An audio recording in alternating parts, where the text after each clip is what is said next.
Titanic has offered an unprecedented insight into the ship's final moments.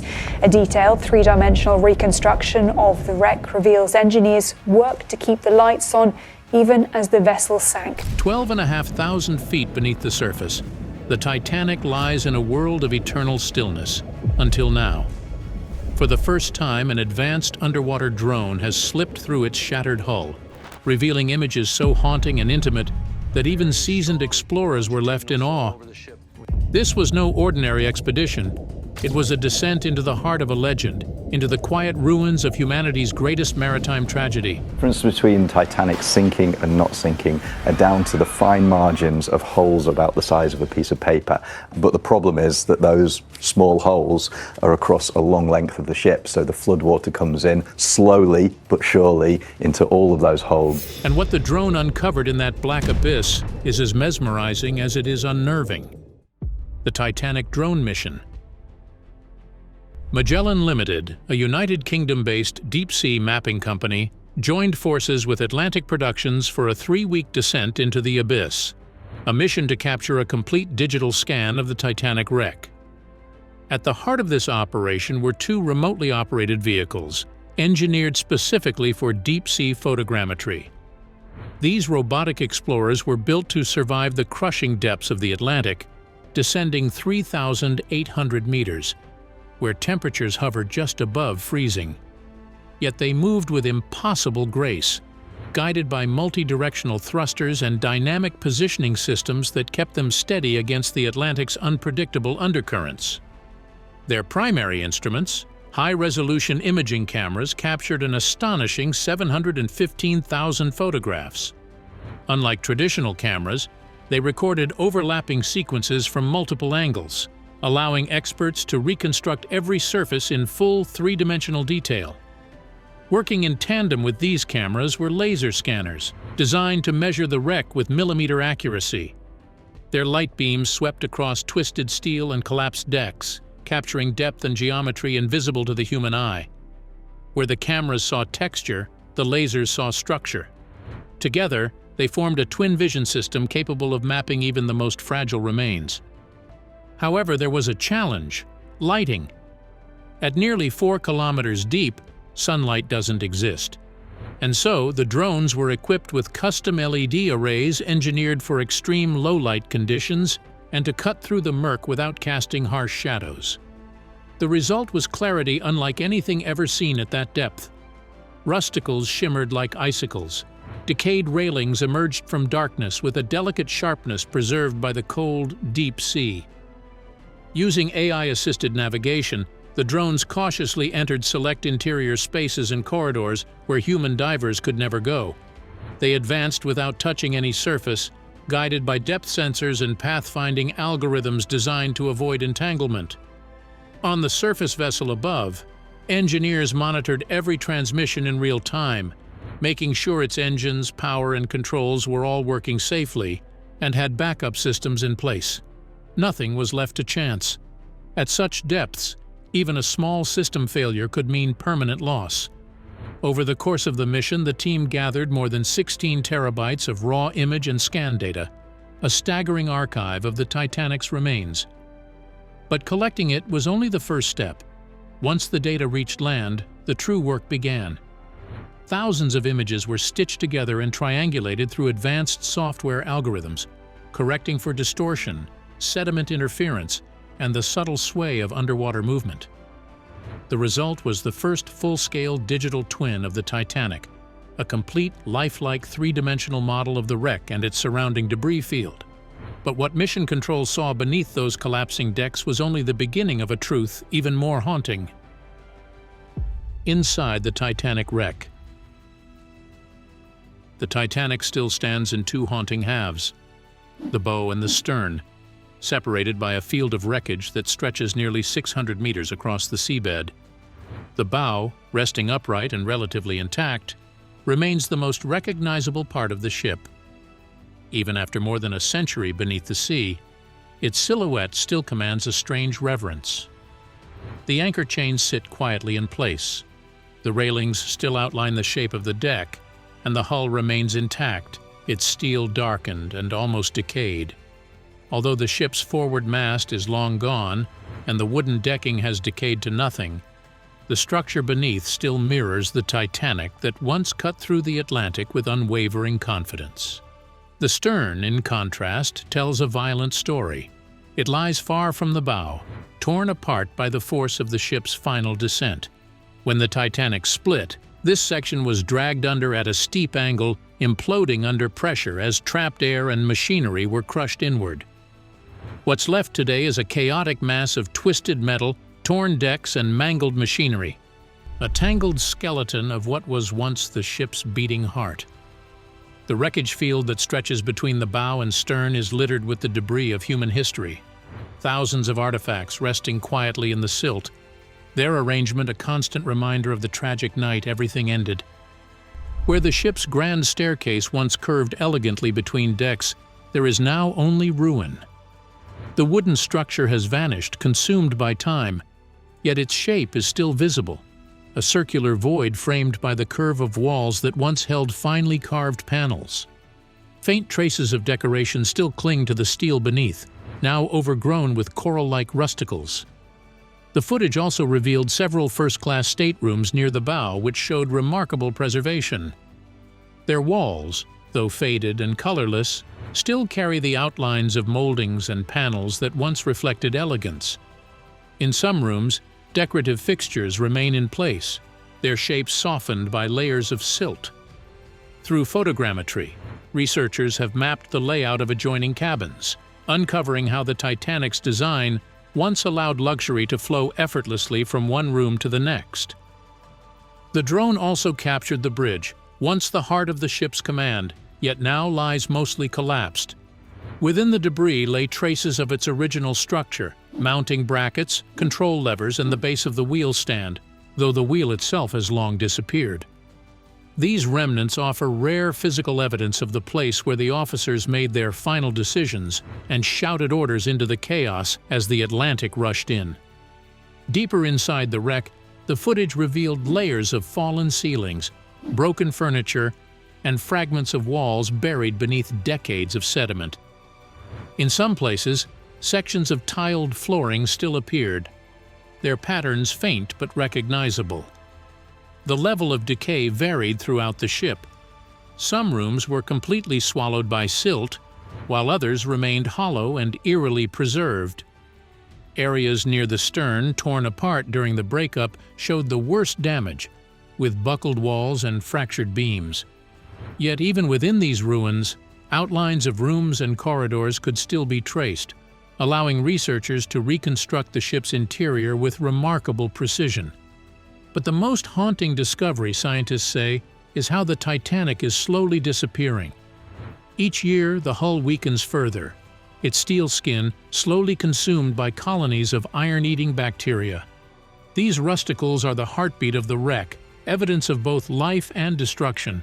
By scanning them in detail, the drones have given scientists the ability to track biological decay, predicting how quickly the ship will continue to deteriorate and how its form may change in the coming decades. Studies of the three-dimensional scans suggest that, in time, only the heaviest parts of the ship, the bronze telemotor, the massive propellers, and the engines, will remain. Everything else will eventually collapse inward, sinking into the seabed and leaving behind only a fragile outline of what was once a living ship. Researchers are now racing against time to preserve what's left. Some have proposed coating sections of the wreck with chemical barriers to slow the bacteria's advance, while others suggest enclosing parts of the ship in protective domes or sediment layers to delay further decay. Yet every plan faces the same truth. The Titanic is fading, piece by piece, into the deep. And in the midst of documenting this slow disappearance, the drone uncovered something even more haunting. Clues buried deep within the wreck that reveal what truly happened in the ship's final hours. Titanic's last moments. For decades, many questioned the survivors' claims that the Titanic had split apart before sinking. Some experts argued it went down in one piece. Others believed the breakup happened underwater. But advanced digital mapping has finally ended the debate, peeling back more than a century of mystery to reveal the ship's last moments in extraordinary detail. The scans traced fracture lines and deformation patterns running like scars through the upper decks, confirming that the vessel tore apart near the third funnel, the point where stress and structural weakness met under unbearable strain. The footage showed how steel beams twisted and sheared in opposite directions, clear evidence of a violent rupture that occurred above the surface. The shape and torsion of the damage reveal air exposure and a bending motion as the stern rose and the unsupported midsection gave way, proving the Titanic broke apart while still visible to those watching from the lifeboats. Perhaps the most striking revelation came from impact simulations created from the scan data. Analysts found a series of narrow punctures along the starboard hull, each roughly the size of an A4 sheet of paper.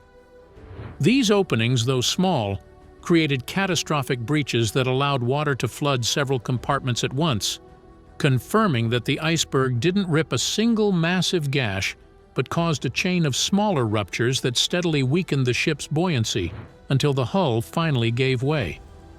The scans also showed how differently each half of the Titanic met its fate. The bow broke away first and descended almost intact, while the stern twisted, buckled, and imploded under its own weight as it filled with water. The breakup was violent. Steel beams snapped, decks peeled apart, and the ship's interior tore open. The wreckage pattern mapped by the drones aligns perfectly with survivor accounts of the stern rising high, lifting into the air, and then breaking apart with a deafening roar. On the seafloor, the stern's mangled decks and torn framework are scattered across a vast debris field, each fragment frozen in time, marking the chaos of those final minutes.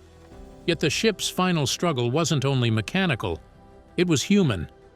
The footage of the Titanic's boiler rooms, the skeletal heart of its machinery, revealed collapsed bulkheads, twisted conduits, and rusted boiler shells, signs of remarkable endurance.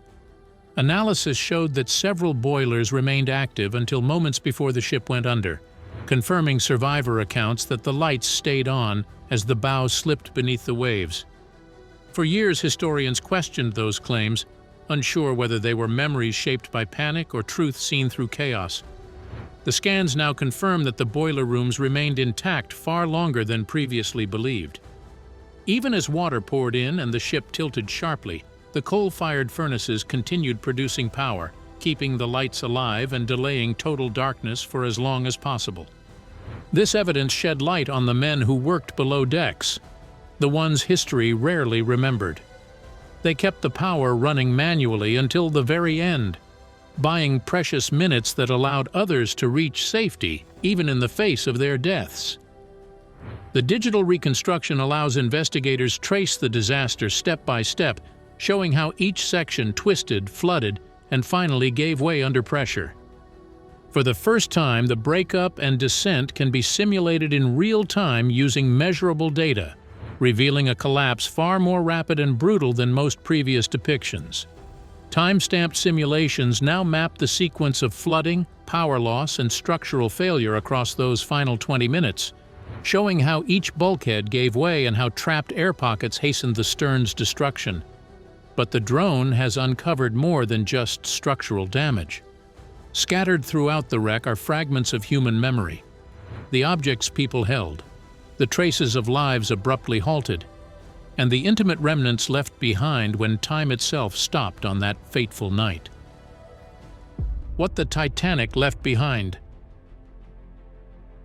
Since 1987, more than 5,500 artifacts have been recovered through expeditions carried out under the exclusive salvage rights held by the company, RMS Titanic Incorporated.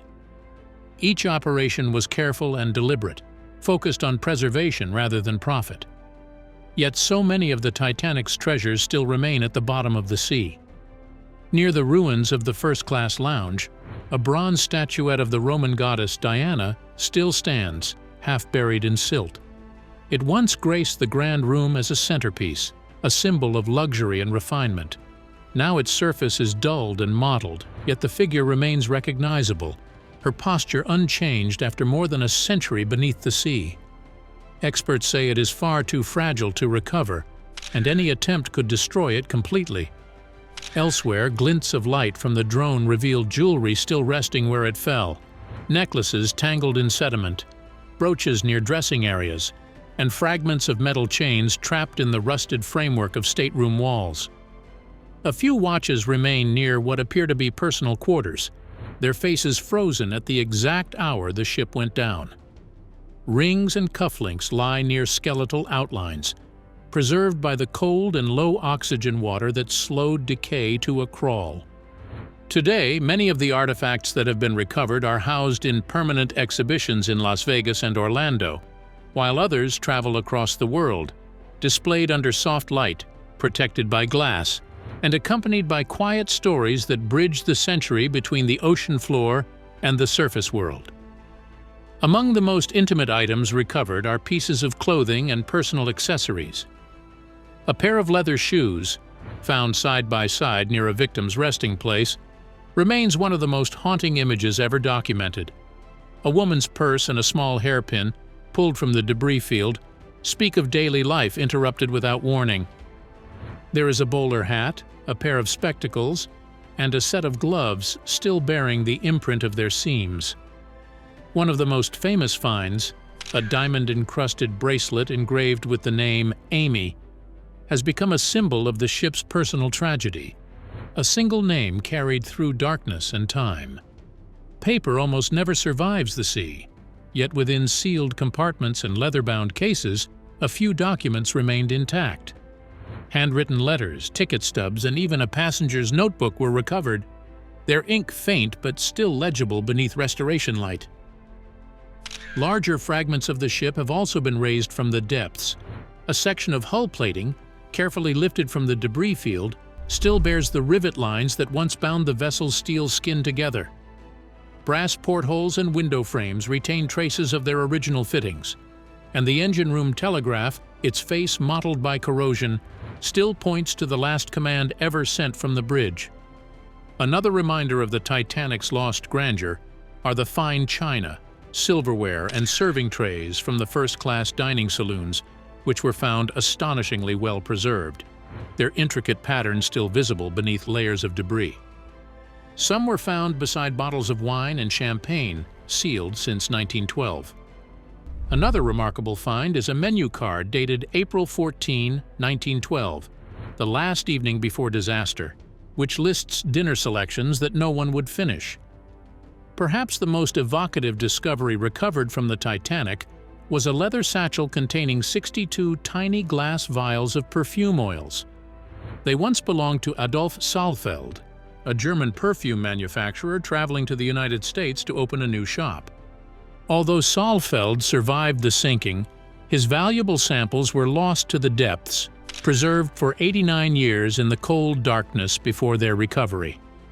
When the satchel was brought to the surface, 62 of the original 65 vials were still intact, and when opened, the faint scent of Edwardian-era perfumes filled the air, carrying with it a moment frozen in time. Other finds include a pair of binoculars, believed to have belonged to the ship's lookouts. Among the rarest artifacts is a violin, found with its case, believed to have been played by Wallace Hartley, the bandleader whose musicians continued to perform as the ship sank. The wood is darkened and warped by time, yet the engraving on its tailpiece remains clear. Many of the items recovered from the Titanic have since been carefully preserved or sold at auction. Each artifact undergoes a detailed process of desalination and stabilization before being displayed or transferred to private collections. Some remain in museums under controlled conditions of temperature and humidity, and their exhibitions are accompanied by digital reconstructions and contextual storytelling, allowing visitors to see where the object once belonged, whose hands it may have touched, and what it meant in the brief, brilliant life of the Titanic. If you enjoyed this video, don't forget to click on the next video on your screen.